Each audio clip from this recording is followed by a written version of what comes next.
Hi guys, yeah, I thought I'd do a little video. It's just in response to some of the comments that I received when I did a video with the Airfix Waterloo French Imperial Guard figures about painting the Airfix figures.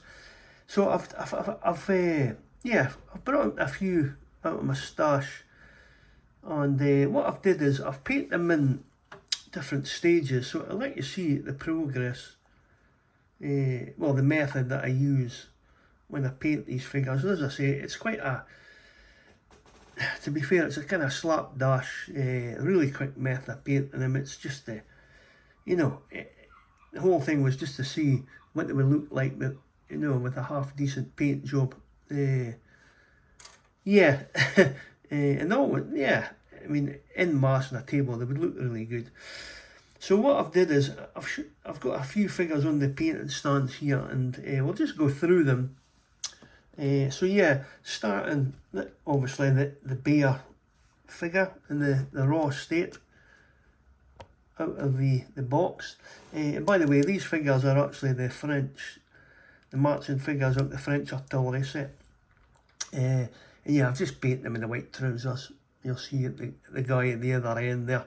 So yeah, figure in the raw stage, and then next to him I've got the figure here, and it's just had the Citadel Grey Sear Prime, and I've added on the base colour there as well. Just, I think it's that, sorry guys, I'll lift up, it's that one there, that base, what is it again? XV88, I use that as a base, what my base is, and obviously when I do the basing, I use the big pot at the back there. So, but yeah, so that's that stage there, the second one there. And then this one here, I'll just bring it forward slightly. So this is the guy just getting the block colours on. You'll see that we've now added the blue, the black hat and boots, the red facing colours, and I've also added the grey for the rolled up greatcoat or blanket, whatever it is, on top of the back part there as well. And that's that stage there. Now the next stage doesn't look a lot different. Yeah, here we've got the same figure, but it's had a wash of Nuln oil, Citadel Nuln oil. Now you'll see the grey now, sorry, not the grey now has all, you'll see all the dark recesses in the figure are all shaded in. The blue is toned down, it's not so, it's a darker blue now. The grey on the greatcoat as well also is dulled down, and all the red facings are dulled down as well. So that's the next stage, and I've also added the base colour for the flesh. Now if I just pull out, I'll just let you see what flesh it is I use for that as well. It's a Vallejo, this one here, flat white 018, flat flesh you say, for that one, and that's down there. Now the next stage, I'll bring this guy forward now. So the next stage here, you'll see I've did a wash on the flesh. Now the wash for this, I actually use a contrast paint, and it's this one here, Gilliman flesh. I just paint that over that flesh base and leave it. That gives a nice little finish. I've also added the musket stock colour, which is another contrast paint. It is Wildwood. What else have I done? Now I've now added the backpack, and again that is a contrast paint as well, and that's snakebite leather. All that's coming on now. I've also added the gunmetal for the bayonet as well. So that's that there guys. So in the next stage is just finishing off the figure.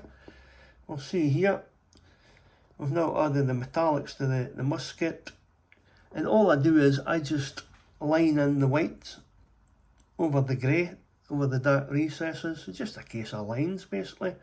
The buttons, the white buttons in the tunic are just little white dots. Added the brass on the chin scales, on the plate on the shako. Added the little rosette on top of the shako as well, with the white and red. We've got the bits added, the white bits added, the cuffs, and then round the back we've now got the turn backs on, the white straps on the pack, the blanket roll, and also the brass bits on the sword hand, on the sword and that. And basically that's it. I just leave it like that. So what we'll do is we'll let you see. I've got a pot here. I'll put that down there. So what I've did was I had 12 of these figures, and here is the other 6 figures finished off here. And here they are. Now one of these chaps, yeah, he didn't have a musket all that years ago. Must have been doing a converse or something. I cut the musket off. So what we did is we've added on a little battalion flag, which is actually from the Warlord Games epic scale French flag sheet, which in scale looks quite good on here. So I've added these guys on an MDF base from war bases. And yeah, that's them, as I say, in mass, you know, these would look quite good in the tabletop, I'm sure. Now that they're based up and everything, yeah, I think they'll look fine. So basically, guys, that is how the process of painting these Airfix figures. As I said, I've still got a stash of French figures, and I'll probably do some more at some point as well. But I hope that you found that interesting and informative. And as always, thanks for watching the video, guys. We'll catch you in another one soon. Cheers now. Bye bye.